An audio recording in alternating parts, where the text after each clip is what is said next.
has been, as a supervisor, an extraordinary leader, obviously here, but really a voice in particular about one of the issues that I think is something we are definitely not talking enough about on the national stage, which is affordable housing.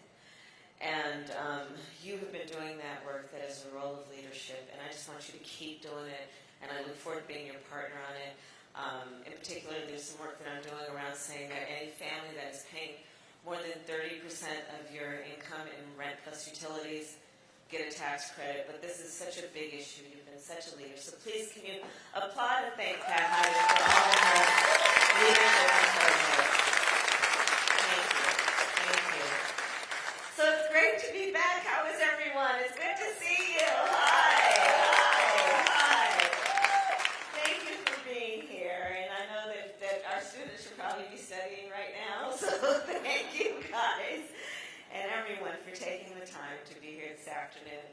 So I will share with you some of my thoughts and observations and a couple of my ideas about how we fix some things. And then I'm here to listen as much as I am to talk. So now we're going to pass on our microphone so I can hear from you. But it is great to be back in Iowa City. Thank you. Thank you.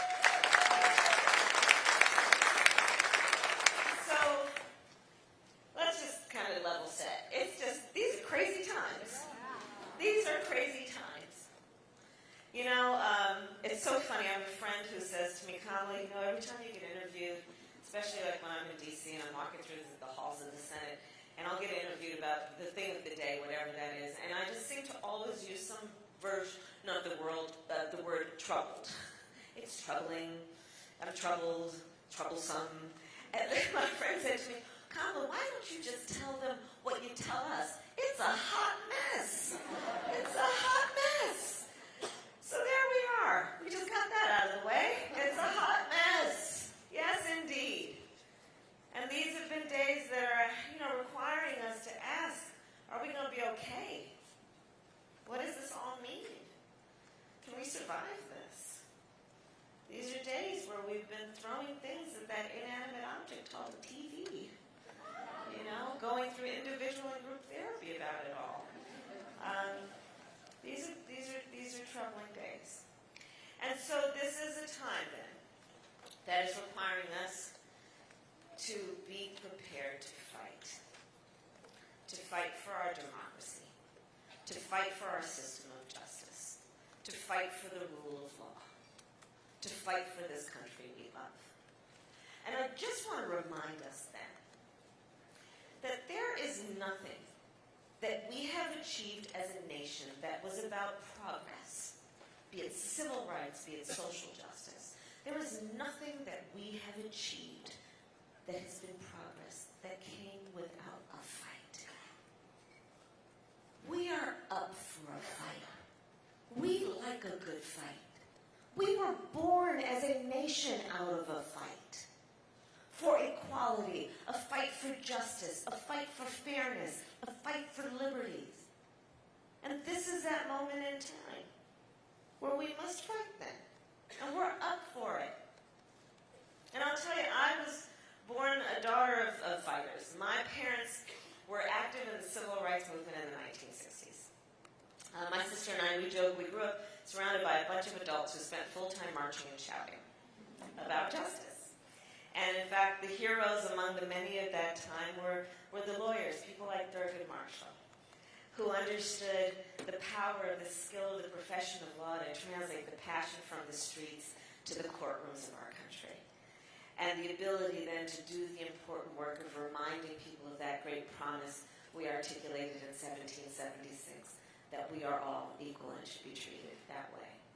In fact, that's why I decided I wanted to be a lawyer. They were my heroes. And I went to law school, and then I graduated law school, and my family gathered around. My mother asked me, well, Kamala, so what are you going to do in your fight for justice? And I told her I decided I was going to be a prosecutor. Because I said, I want to be in a place where I can be a voice for the most voiceless and vulnerable. And also knowing the injustices in the criminal justice system. I also want to be in a place where I can then have the ability and the authority to reform that which must be reformed. And so I started my career as a prosecutor in the Alameda County DA's office in California, which is an office that Earl Warren once ran. So it has a reputation for having a long tradition. And I'll never forget, from the first day that I walked into the courtroom, and for many, many years, I stood in that courtroom and I said, Kamala Harris for the people. And this phrase, for the people, really does capture the spirit of our system of justice. Because when I said for the people, it meant two things in particular. One, that a harm against any one of us is a harm against all of us. Two, for the people means all the people, regardless of race, regardless of gender, regardless of sexual orientation, regardless of the party with which you registered to vote, regardless of where you live in that zip code, regardless of the language your grandmother speaks. It's about all the people. All the people. And so it was in the name of the people that I, for the large part of my career before I was elected DA, that I stood in that courtroom fighting for victims of child sexual assault and domestic violence and human trafficking. Because they deserve to have a voice that represented their strength and their righteous need to be recognized with dignity and without judgment. For the people, when I was the elected district attorney, as the first woman of color elected district attorney in a state of 40 million people, it meant creating an initiative that was one of the first in the country that focused on young men in particular who were arrested for drugs and getting them jobs. Why? Because we needed to reform the system and recognize that it was a failed war on drug that led to the mass incarceration in America, which has been so unjust in so many ways. For the people, when I was elected Attorney General of California and ran the second largest Department of Justice in the United States, second only to the United States Department of Justice, meant fighting the big banks of the United States. Because, you see, they had engaged in predatory lending practices. And then robo-signed foreclosures. So hard-working families lost their homes. And why was that important? Because we need to stand up to the most powerful, especially when they are profiting on the backs of hard-working families.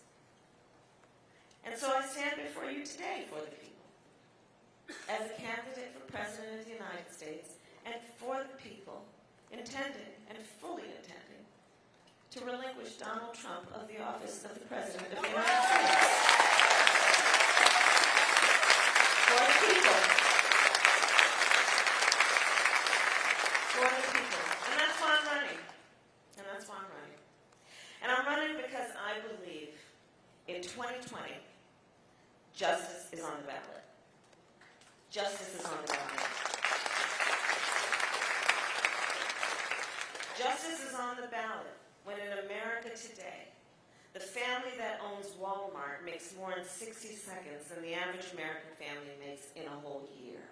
Justice is on the ballot when almost half of American families cannot afford a $400 unexpected expense, when over half American families will go bankrupt because of a $500 medical bill.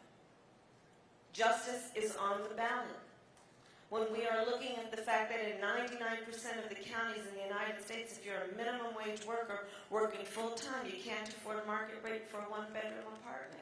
Justice is on the ballot when in states around this country, including this state, have out-of-touch legislators who dare to impede on a woman's access to reproductive health care and making decisions about her own body.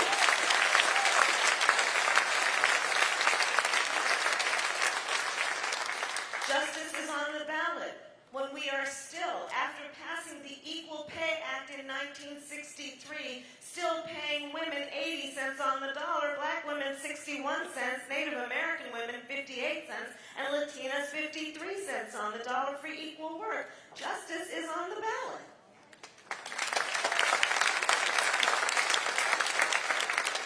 Justice is on the ballot when we are looking at the fact that within the next 12 years, if we don't take immediate and swift action to save this planet, this God-given planet.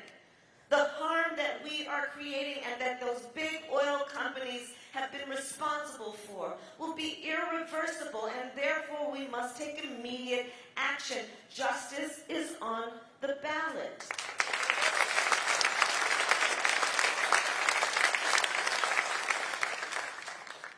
And justice is on the ballot when we have a criminal occupying the White House.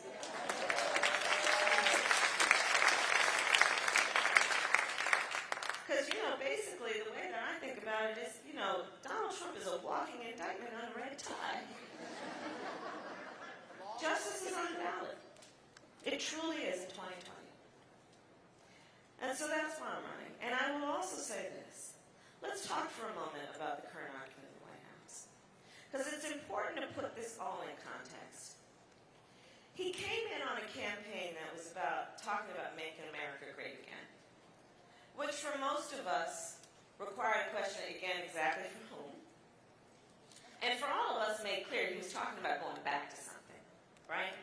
Back to what we then asked, back before the Voting Rights Act, back before the Civil Rights Act, back before a federal minimum wage, back before Roe v. Wade, back before the Fair Housing Act. Because we're not going back. We're not going back. And then, we're not. We will not. And the thing about it is also, and this is why I say to the pundits who, and I just would like to advise everybody from time to time, find a way to turn off cable news.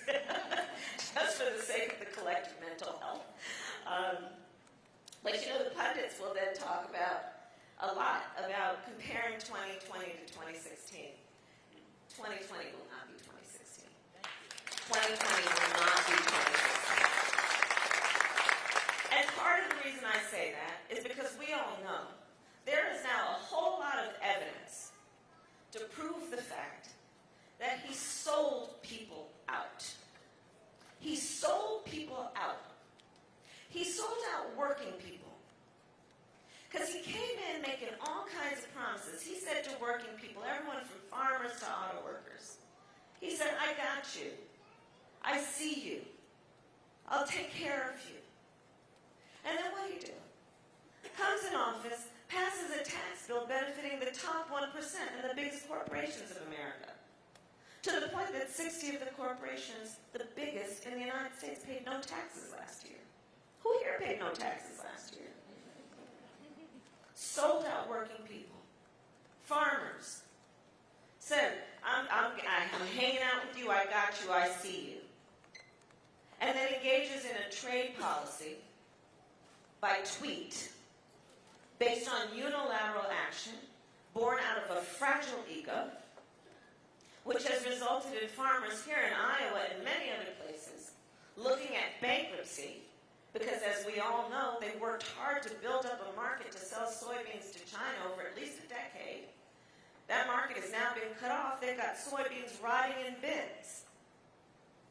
We're looking at the fact that because of these tariffs, over 300,000 jobs have already been lost. American families are spending $1,000 more on everything from clothes to washing machines. I call it the Trump trade tax. Sold people out. Sold out our values with policies that have been about putting babies in cages and separating children from their parents in the name of border security when in fact it is a human rights abuse being committed by the United States government.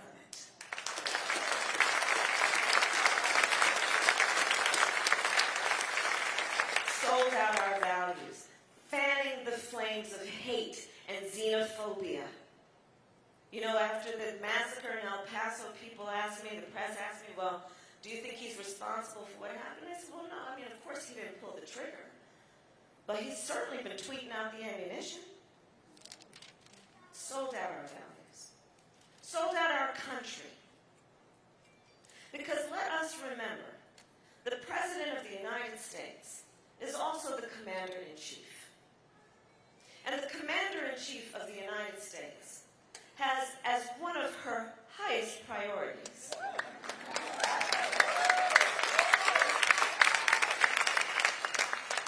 the responsibility to concern herself with the safety and security of our nation and homeland. But what have we seen? Donald Trump. We have seen someone who, on the subject of the fact of Russia's interference in the election of the President of the United States, someone who prefers to take the word of the Russian president over the word of the American intelligence community. On the subject of an American student who was tortured and later died, prefers to take the word of a North Korean dictator over the word of the American intelligence community. On the subject of a journalist who was assassinated, a journalist who had American credentials prefers to take the word of a Saudi prince over the word of the American intelligence community. We need a new commander-in-chief.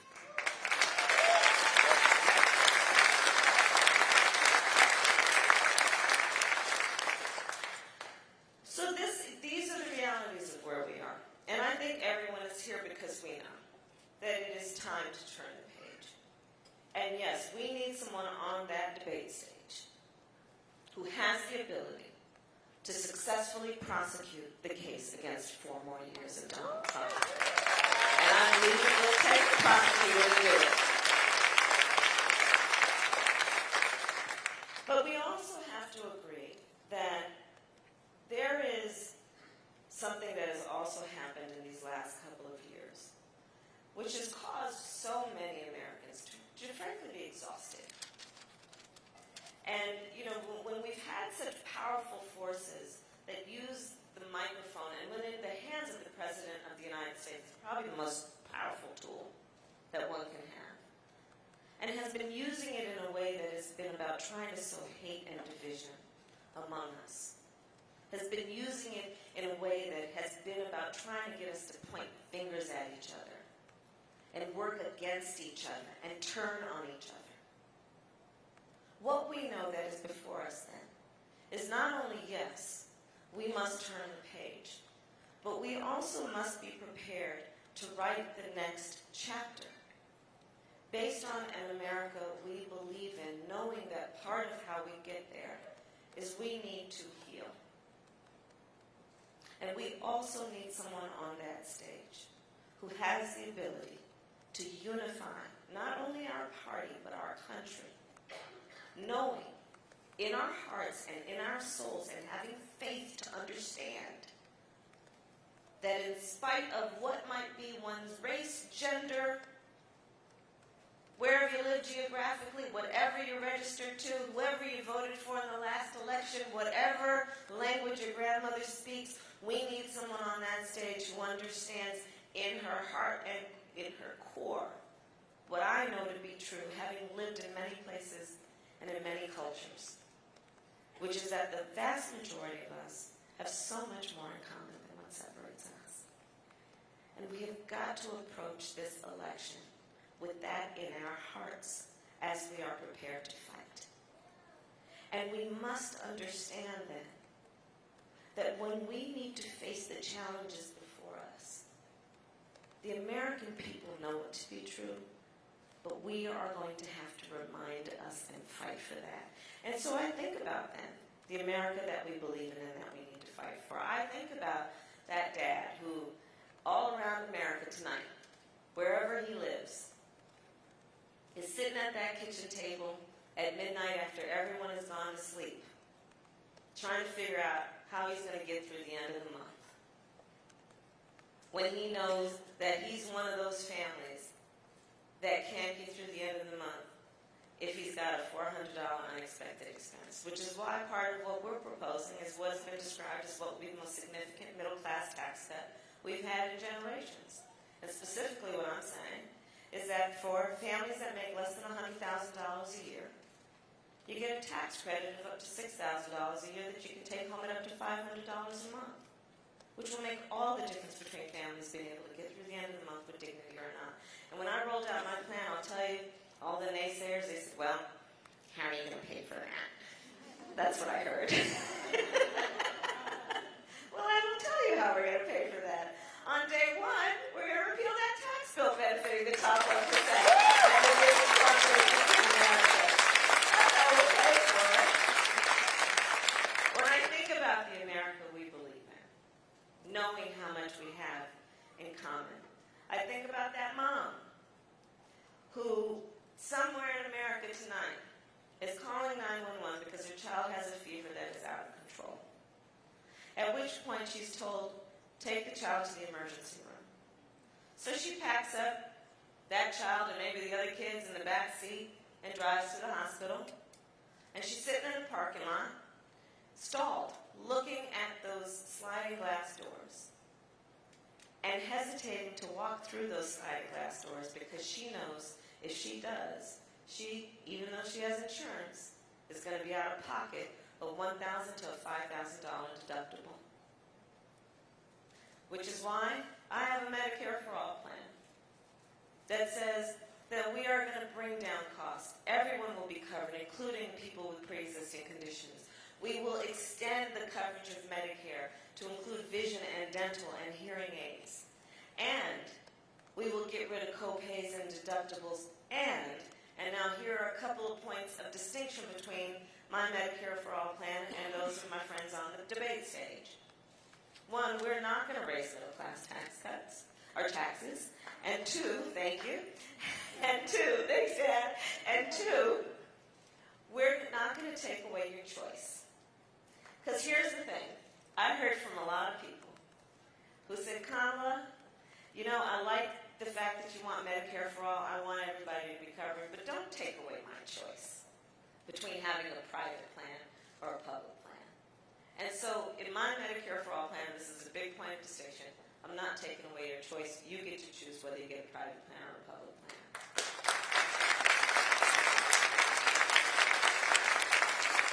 In the America we believe in, we're going to address one of the biggest issues that is affecting our children and our babies, who could care less who we voted for in the last election. Could care less.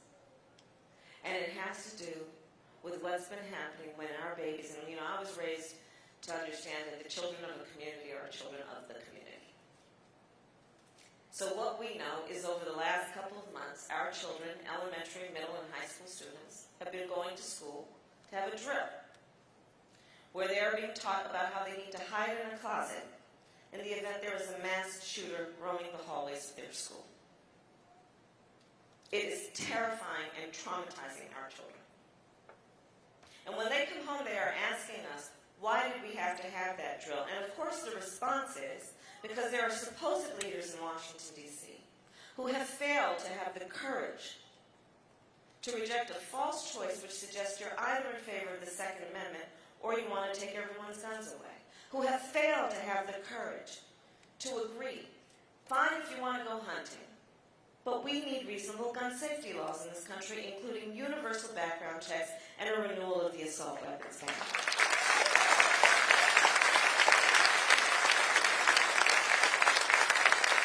And so in the America we believe in, we're going to have the courage to do it. And with your help, I'm here to ask for your support. I hope you will caucus in Kamala's corner. After getting elected, we'll give the United States Congress 100 days to pull their act together on this. And if they don't, and this is a point of distinction, I've been criticized by some of my opponents on this, because I'm done with the issue. If they don't put a bill on my desk for signature, I am prepared to take executive action to put in place a comprehensive background check requirement and to ban the importation of assault weapons into our country. It is time for action. It is time for action. And then the final point that I'll make, and then I'm going to pass around this microphone because I want to hear from everybody, is there's, you know, I've been in the campaign now, I think, almost 10 months, and I'm at this point where it's just like real talk. You know, I don't want to waste your time. Nobody wants your time to be wasted. And so I want to talk about a subject that has come up during the course of the campaign that has been, a lot of it has been toward my campaign, and it's this conversation about electability. Electability. And I see heads nodding, right? And so the conversation goes something like this. I don't know if America is ready to elect a woman, much less a woman of color, to be president of the United States. Like, I'm ready, but I just don't know if my neighbor's ready. right? Maybe it's not your turn. Maybe it's not your time. Oh, that'll be really difficult. And so I just want to say this. This is not a new conversation for me. In fact, I have heard this conversation in every campaign I have, and now here's the operative word, one.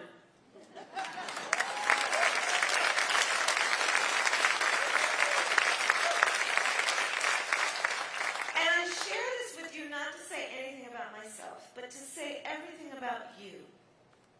And in particular, Iowa. Because you have the ability to see what is possible even when others can't see it. You have proven that. You have the ability to believe and have faith in what can be, even if it has never existed. And I believe this is that moment, where we cannot sit back and wait for someone's permission to tell us what is possible.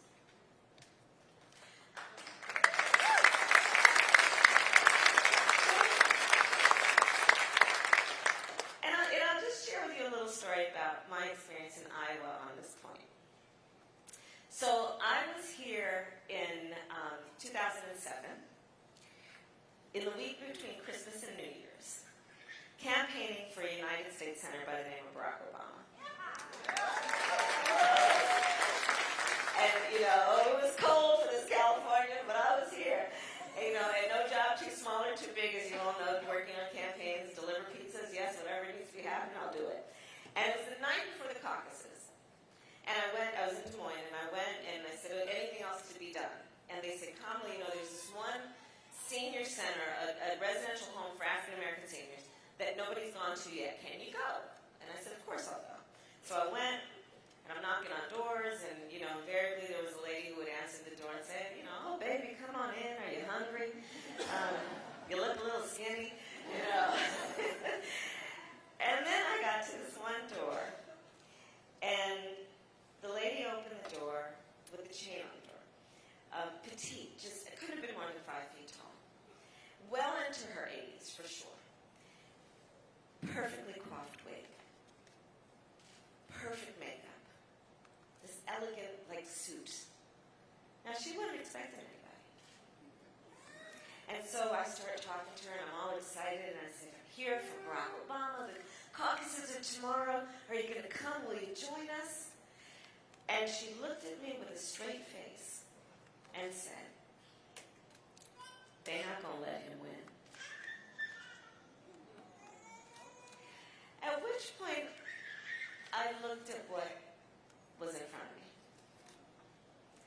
which is this lady in her at least 85 years of life, and what she had witnessed and endured in terms of injustice, in terms of indignities. And she was holding on to her dignity. And at this stage of her life, she was not about to expose herself to another disappointment.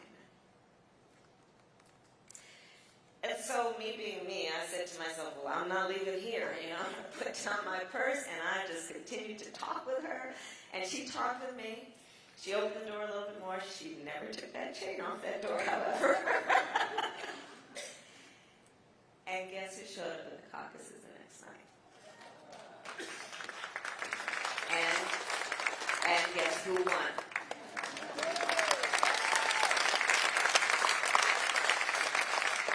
So I know the challenge before us. I am clear-eyed about it. I am clear-eyed that what we are asking is for everyone to believe in something right now and to know it is possible.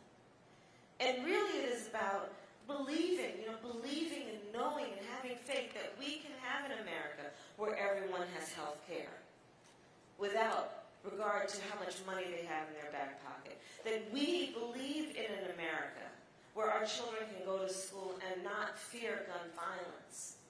That we believe in an America where we can take on this climate crisis and engage everyone from our students to our farmers, and also make sure that the big oil companies pay the price for their pollution. We believe in an America where so much is possible around what we can do to be true to our promise and our ideals, that we believe in an America where we get back to a place where we agree that when we greet a perfect stranger in their face, we see a neighbor. We believe in this.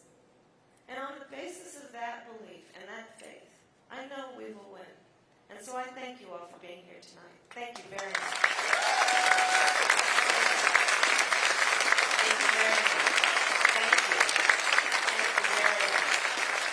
So let's take some questions. I want to hear from everyone. Absolutely. Did you have a question? Go ahead.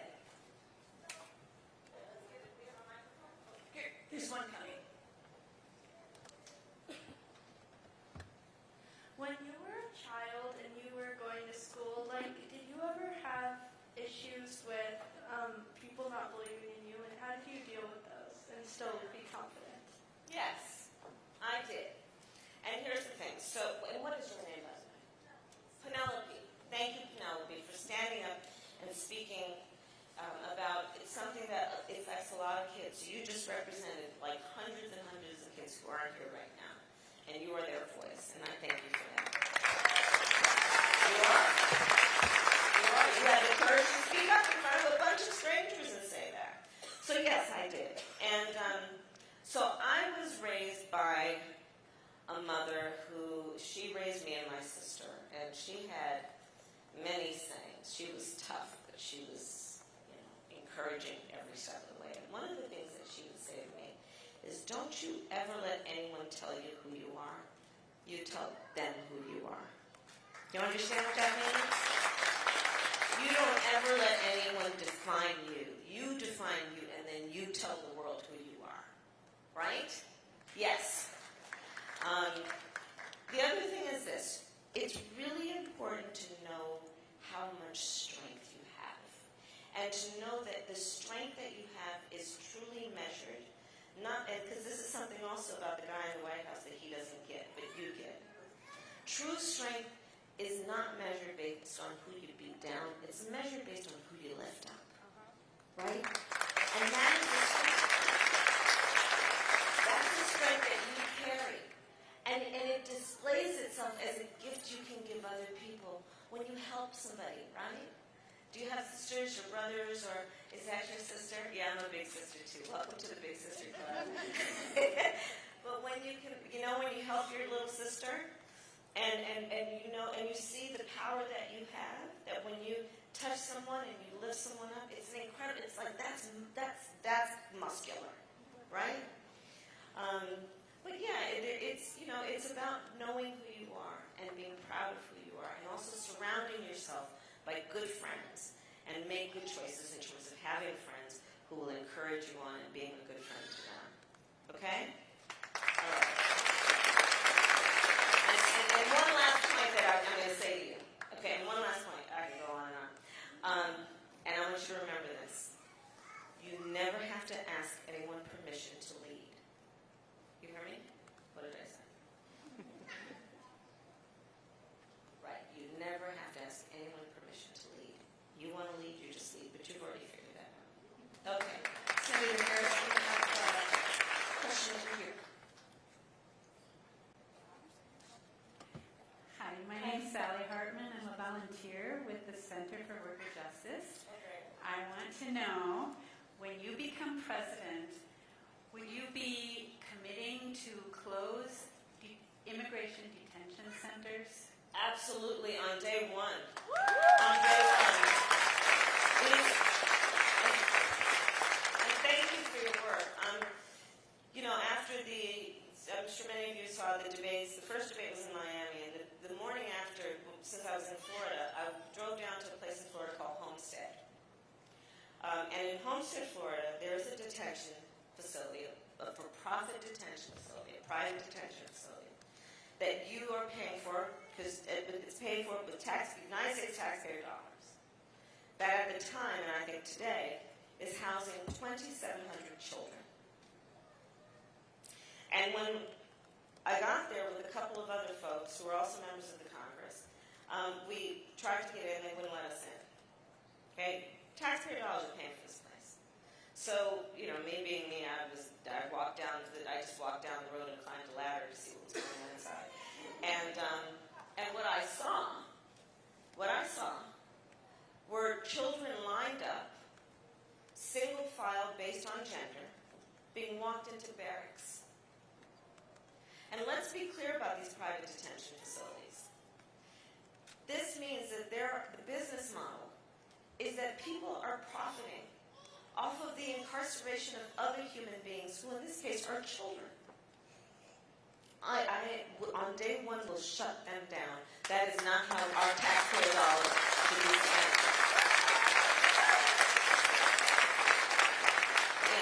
And I will just say, as a general matter, again, back to Penelope's point, the microphone in the hands of the President of the United States is one of the most powerful tools that, when used the right way, can help inform perception that is about being true to the values that we hold dear.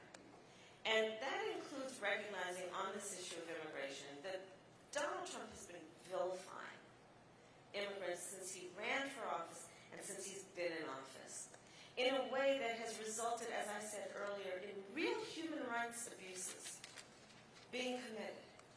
And I am really looking forward to, again, turning the page on that and being true to our values. So yes, it's about shutting down those private detention facilities. It is also about getting us getting us in terms of what we need to do around comprehensive immigration reform, with a pathway towards citizenship. I also am prepared by executive action to extend and reinstate DACA protection to our dreamers and their parents. But when you think about this, and I think on any public policy, one must always ask, how is this impacting a real human being, and how is this impacting a child? So let's look at what's happening in terms of who is in those detention facilities. And just step back for a moment, and I ask and I appeal to anyone who has participated in parenting a child. A parent, a grandparent, an aunt, an uncle, an older brother, older sister. Now imagine that you live in a place where you decide, as a parent, to pay a perfect stranger called a coyote to transport your child out of their home and country of origin through an entire foreign country, the country of Mexico, to go to the United States, facing unknown peril. Why would you, as a parent, do that? It is because you know that if the child stays where they are, it is even worse. But yet, when those children arrived at our border, what did this administration say? Go back to where you came from. And that's why I said what I said earlier. Sold out our values. So I appreciate your work and the point of the question. Thank you. I'm going to try to be a little organized here, so I'm going to go section by section. I'm just looking over to my left if there are any questions at the front row here.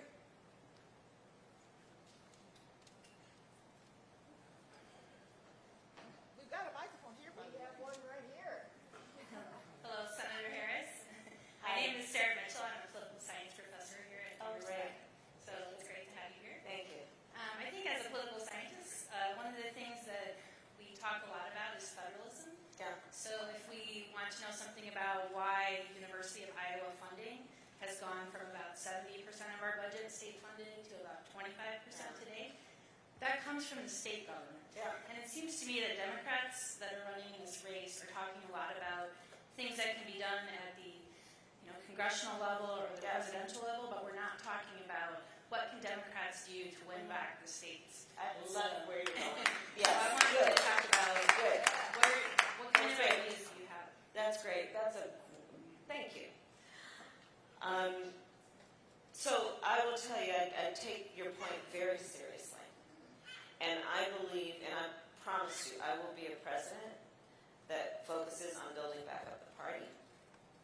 And that means not just helicoptering into a state like Iowa when it's election time for me, but building up and supporting the folks on the ground, the leaders in the state, to do all that is necessary to make sure that we have the resources to win elections on the issues that we care about, like choice, like public education, paying our teachers, the issues that are about supporting workers and their right to collective bargaining, all of those issues, so many of which are decided in the state houses of America and not in the United States Congress, because I am fully aware.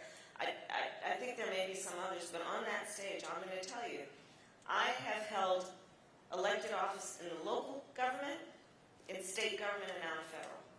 And I understand that there is incredible power to move an issue in each branch of government, and the President of the United States must be focused on helping to build up and elect folks at each level if we are truly going to have the kinds of policies that we're talking about tonight that we care about and fight for. So I hear you. Thank you. To the right here. Gentleman right there. Hi. Okay. My name is Caleb. Hi, I'm a freshman here at the University of Iowa. I'm here with UI Democrats. Great. I have a question for you about your Medicare for All plan. Great. To my understanding, it takes 10 years to implement, and how can you be so sure Republicans won't sabotage that plan given that 10-year grace period, since the American president can only serve for 8? Yeah, so the plan that is the Bernie Warren plan, that plan is 4 years. And I then traveled the country and spoke to a lot of people, including members of organized labor, who, by the way, I just need to say, regardless of whether you are a member of a union or not, thank organized labor for the 8-hour workday, the 5-day work week, weekends, sick leave. Understand that organized labor is full on under attack in America, and we've got to stand with them. I've been on the picket lines with everyone from the UAW to teachers to, anyway, you get the point. So when I talk with our labor leaders, one of the things that they pointed out to me, they said, Kamala, we over the years have in our contracts agreed to not take a pay increase so that we could get greater health care benefits. And most of those contracts are negotiated for a 4 or 5 year period. So if you have a shorter time for people to fold into the program, we're going to lose what we bargained for. Because we didn't get the wages and we're going to get the help, right? So they gave up so much for what they got. So they said, can you extend it? Which is why I made it 10 years. But on day one, we start putting people into the program. On day one, babies are born into the Medicare program, which we're talking about approximately, I think, 4 million babies a year, right? So the estimate is that within the first 5 years, the majority of Americans will actually be in it. But we wanted to have a longer window for, in particular, folks who had negotiated for a health care plan that they would not lose their benefits. And then the other point of distinction, again, is the issue about private plans. Because, again, it has to be, if a president, if a leader is going to actually be relevant, you got to listen to what the people want. You have to have vision and help people see what we know is possible. And you got to listen to what people want. And so what people want is that their government is not taking away their choice. And so that's how it came about our plan. And thank you for that question. Senator Harris, right down the middle. My name is Diane, and 38 years ago I moved to Iowa from Massachusetts. But I want to talk about something else. Okay. And it's a point kind of an appreciation for something that you did. 50 years ago this month, on the campus of our alma mater, on the yard in front of Frederick Douglass Hall. At Howard University. At Howard University. Yes. I first met Elijah Cummings 50 years ago this month. And we knew then that 18-year-old was committed to the people, was committed to Baltimore. And in the 50 years of friendship with him since then, may last with even harder. But I want to thank you because you were the first public official and the first presidential candidate to put out a statement thanking him for his service, for his commitment, for being the lion that he is, was, and always always will be in Congress. And I thought maybe you might want to say something, because I appreciate it, and all of my friends from our class did too. So I just wanted to really thank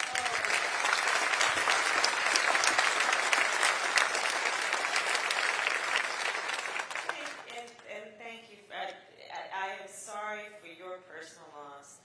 I'm sorry for our collective loss. His wife, Elijah Cummings, he was a very proud bison, which is the mascot for our great alma mater, Howard University. And such a special American. And thank you. It is nice to pay tribute to him and to speak his name. I'm actually heading back to D.C. for the funeral. He is someone, he's of that crop of American leaders who really understood what real patriotism means. Patriotism, let's talk about that for a moment. Some would define patriotism as you defend your country, whatever it does. And then I think others of us would say true patriotism is fighting for the ideals of your country, right? Knowing what our capacity and what we were born saying we are, and that we must fight for that. And that's what patriotism is, right? It is about knowing and believing in the values and the ideals that were present when we wrote the Constitution of the United States and all of its amendments, and the Declaration of Independence, and the Bill of Rights, and those words we spoke in 1776 that we are all and should be treated as equals. And believing in all of that. And also being clear-eyed enough to know that noble as those ideals are, we've not yet achieved them. But the strength of who we are as a nation, if we love our country, is to fight for those ideals. And that's who Elijah Cummings was. So he came out of a time where it was all about fighting for civil rights and marching and shouting and being a voice of courage, being one of the very few voices that was so loud and powerful and eloquent, and in the United States Congress, using that platform in a way that he spoke for the millions of people who could not be there. And he always did it born out of love of country. Like, he never accepted the idea that when you fight for the people and for power for the people, he always knew that that fight was a fight for our country. There are some that would like to suggest that when we are in that fight for the people, that somehow that is subversive. Some people would like to suggest that when we are there marching and shouting, well, that's just a display of something that is rejecting our country. No. In these fights, it is born out of love of country. In these fights, these are fights born out of optimism, knowing what we have the capacity to be. In these fights, these are fights that are not only for the soul of our country, these are fights born out of love of country. And that's the kind of leader Elijah Cummings was. And so are we all.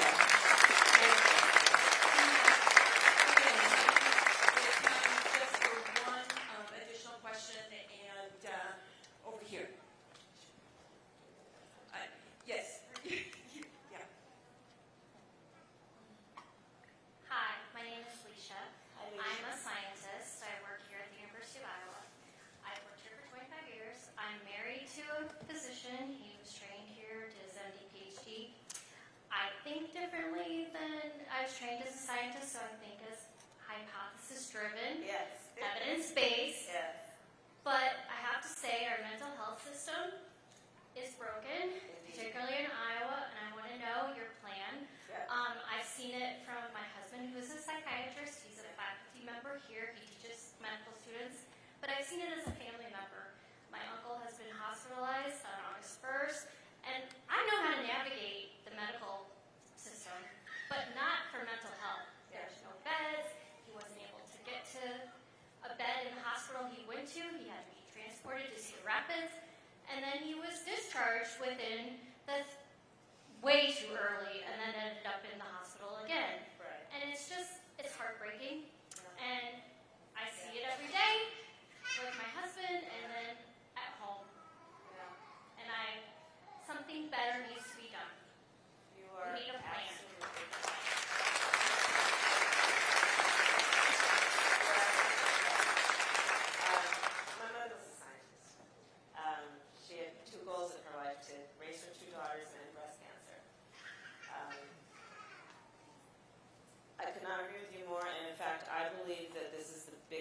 policy failure of America is the failure to address mental health. You know, even on the debate stage in the presidential election, you know, I brought up in the last debate, you know, the 6 debates that have been had, barely a moment has been really dedicated to the issue of women's access to reproductive health care. And then we could talk extensively about the real issues that, including reproductive health care, breast cancer, maternal mortality, all these issues that are specific to women which are not being discussed. And then let's talk about, not then, and also, let's talk about the fact that whenever we talk about health care, let's be really clear, it's all about everything that affects the neck down. Instead of understanding what affects the neck up is some of the most significant. You know, you recognize someone who's walking around with a cast and a broken arm, right? And not understanding that maybe it's not visible to the eye, but the health concerns that we have from the neck up are equally important and equally disabling if we don't address them. And I have worked on this for a long time. I mean, back even in my days as district attorney when I was dealing with what we were able to focus on and bring light to, which is the need to address trauma in children. Because, you know, let's be clear, children growing up in a community where there's violence or a home where there's violence or in poverty, because by the way, poverty is trauma-inducing. And what we are not doing to give early detection and then treatment and diagnosis, which is why as part of my whole plan, I call it a Children's Agenda for America, it includes having a nurse in every school and a social worker in every school.